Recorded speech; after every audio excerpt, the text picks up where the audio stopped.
In the top stories, St. Kitts makes a strong impression at the 31st Annual Cruise Shipping Miami Conference. Cubans may soon be unable to seek asylum in the U.S., and hundreds of thousands of protesters in Brazil are calling for the impeachment of the country's president. Good afternoon and welcome to the ZIZ Midday newscast. Today is Friday, 20th March 2015. I'm Jason Davis. Now for a look at the news in detail. Senior tourism officials, including the Honorable Lindsey Grant, have made a strong impression at the 31st Annual Cruise Shipping Miami Conference, which ended on Thursday. Minister Grant said it is vital to nurture relationships and explore possibilities for growth that stem from the unique appeal of the destination to cruise passengers. Throughout the event, St. Kitts was promoted as a premier Caribbean cruise destination with a wide variety of distinctive attractions that's also capable of accommodating the world's largest vessels.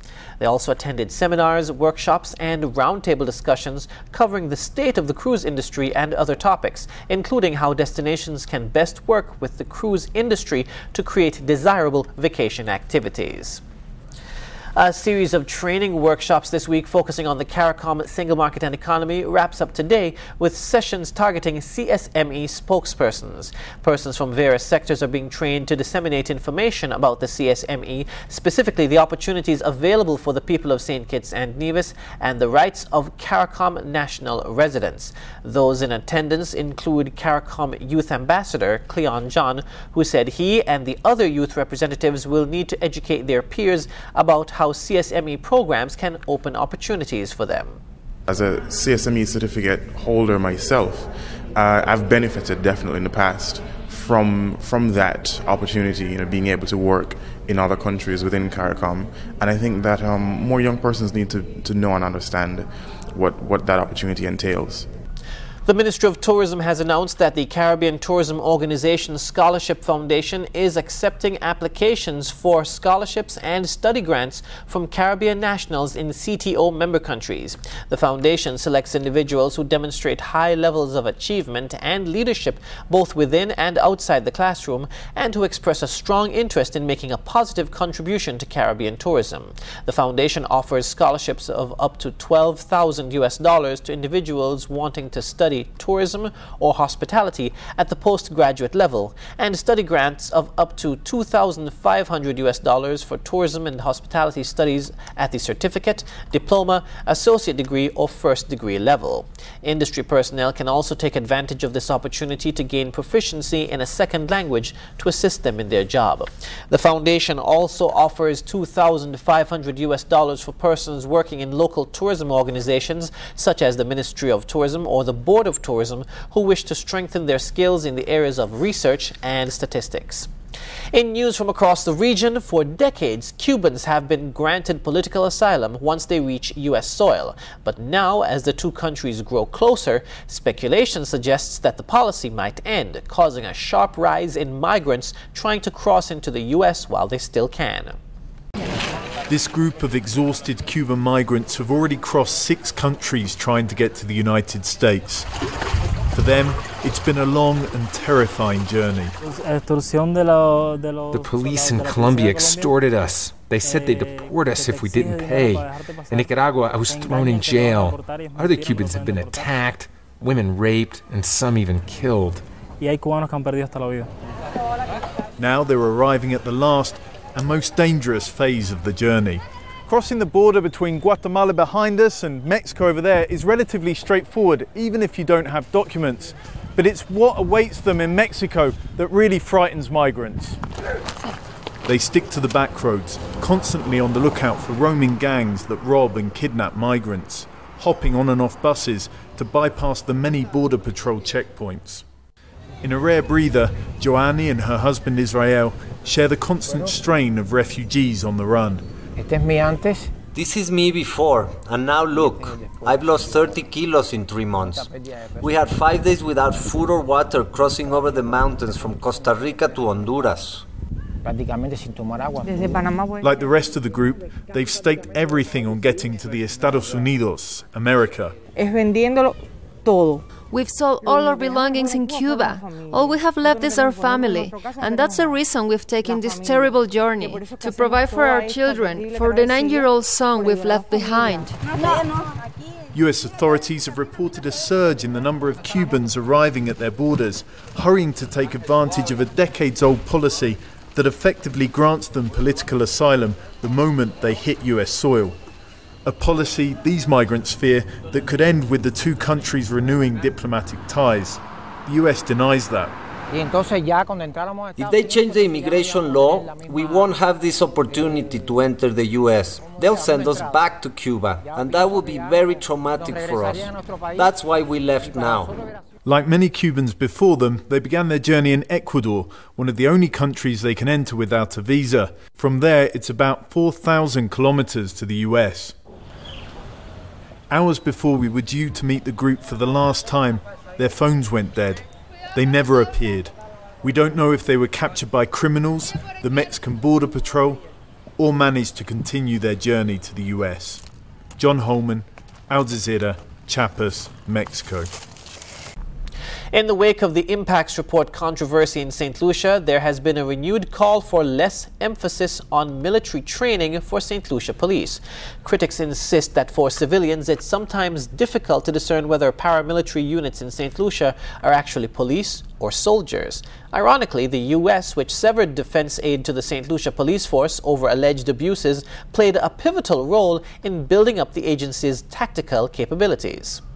Lucia's SWAT traces its lineage to the Guyana Tactical Services Unit, a public order riot squad. SSU pioneers would cut their teeth in the 70s here before this training was propagated throughout the region. However, after the Grenada Revolution and subsequent U.S.-led invasion in 1983, paramilitary units like the SSU and Marine Police units would reach their zenith.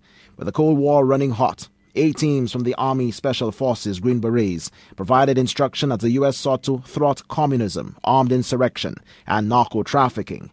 Military defense would be coordinated through the regional security system, with a constabulary charged with internal security. Ex-Police Commissioner Osbert Regis was a guest on the People's Forum radio show, expounded on the genesis of the militarization of the police forces in the region. So the RSS was a creature of that period where there was direct military, the threat of military invasion or insurrection, whatever. The training after that was strictly military training. So the U.S. personnel, the Special Forces teams were sent to provide that kind of training. Now, if you know anything about the Special Forces were set up to assist foreign entities. However, Regis concedes that striking the balance between tactical military-style operations and normal civilian policing can be challenging. One brain, it is very difficult for one brain to accept two philosophies. Yes? You learn policing, which is all civic duties and civilian duties, to protect, serve and protect. And your mandate is the protection of life and property. Yes? That is your main charge. So one is about preserving life, preserving property. The other one is a military philosophy that says you have to do your job efficiently. And what is your job? To destroy. While some advocate the retention of tactical capabilities for civil disturbances, drug raids, and national emergencies, analysts argue that the police department needs more sleuths than sharpshooters with the investigative expertise to solve crimes. In the absence of a full-fledged military, Regis urges moderation given national security needs. It has had its effect. It has had its effect. Now, if you leave people in this thing too long, sometimes they forget what their real mandate is. And we have seen that here. Now, what do? You roll them into policing, and you get the effect that they can take this very dominant philosophy into civilian type policing. But that is our reality, because the alternative to this would be to have a standing army. The issue of the militarization of police forces is not unique to St. Lucia, with even the U.S., which trained and funded the island's tactical units, struggling with citizen security. Pundits point out that these jurisdictions have the requisite checks and balances that serve as a counterweight to alleged excesses and abuses by law enforcement. Observers say the controversial impacts reports and Operational Restore Confidence fallout have highlighted the need here for radical reform, with an emphasis on accountability, transparency and oversight. Winston Springer Jr., HTS News Force. Internationally, hundreds of thousands of protesters have been marching in cities across Brazil, with many calling for the impeachment of President Dilma Rousseff. The government's facing growing anger over a stalling economy, budget cuts and a deepening scandal at the state oil company. A sea of people, all squeezed on to Avenida Paulista, Sao Paulo's main avenue that lies at the heart of Brazil's financial sector. One of their demands, the impeachment of democratically elected President Dilma Rousseff only 2 months into her second term. Protesters are seething over a corruption scandal at the state oil company and worried about an economy that seems weaker every day. The feeling that Brazilian people have is that they are taking our money and we don't have anything. We don't have anything back, you know. Only we pay taxes and taxes and taxes, and we don't have anything back. We should just support, you know, poor people living everything else for us, like rising taxes, just bring, you know, not the same equal rights for everyone. Tens of thousands marched in other cities too, along Rio de Janeiro's iconic Copacabana beach, and across this massive country their calls were the same. They want the president out. Hundreds of thousands of people have come out to march here on Sunday. And ironically, it's the 30th anniversary of the return of democracy in Brazil, when after a 20-year military rule, there was finally free elections. The people marching say they're strengthening in democracy, but their opponents, those in government, think this is an attack on that very democracy. There were conservative strains visible, signs calling for military intervention and rejections of communism, an ideology opponents of Rousseff often accuse her and the party of following. While the protests carried on, Rousseff's justice minister announced that the president is listening to their demands and will act on them. It's a response by a president from whom it seems many no longer want to hear. Adam Rainey, Al Jazeera, Sao Paulo. U.S. President Barack Obama has told Israeli Prime Minister Benjamin Netanyahu that Washington will reassess U.S.-Israeli diplomatic relations after Netanyahu made it quite clear that there will be no Palestinian state on his watch. U.S. President Barack Obama has told Israeli Prime Minister Benjamin Netanyahu that Washington would reassess diplomatic relations after Netanyahu made it quite clear that there would be no Palestinian state on his watch. A pre-election claim he appeared to back away from during this televised interview. We're allies. We have to consult each other, not have fiats or unilateral imposition, but negotiated peace with our neighbors and support between allies. And America has no greater ally than Israel, and Israel has no greater ally than the United States. A two-state solution is a key U.S. foreign policy objective, so Netanyahu's pre-election comments drew harsh criticism. We'll have to sort of see what sort of policy and priorities the Prime Minister chooses, but we certainly are in a position to evaluate our approach to these issues, given that the Prime Minister essentially backed away from commitments that Israel had previously made to this effort. The White House has indicated that the U.S. may reconsider its policy of shielding Israel from international pressure at the United Nations that has previously blocked Palestinian efforts to get a UN resolution recognizing its statehood. In the weather today, conditions will be partly sunny with a chance of brief periods of cloudiness and light passing late afternoon showers. Tonight will be partly cloudy with a chance of a few passing early morning showers.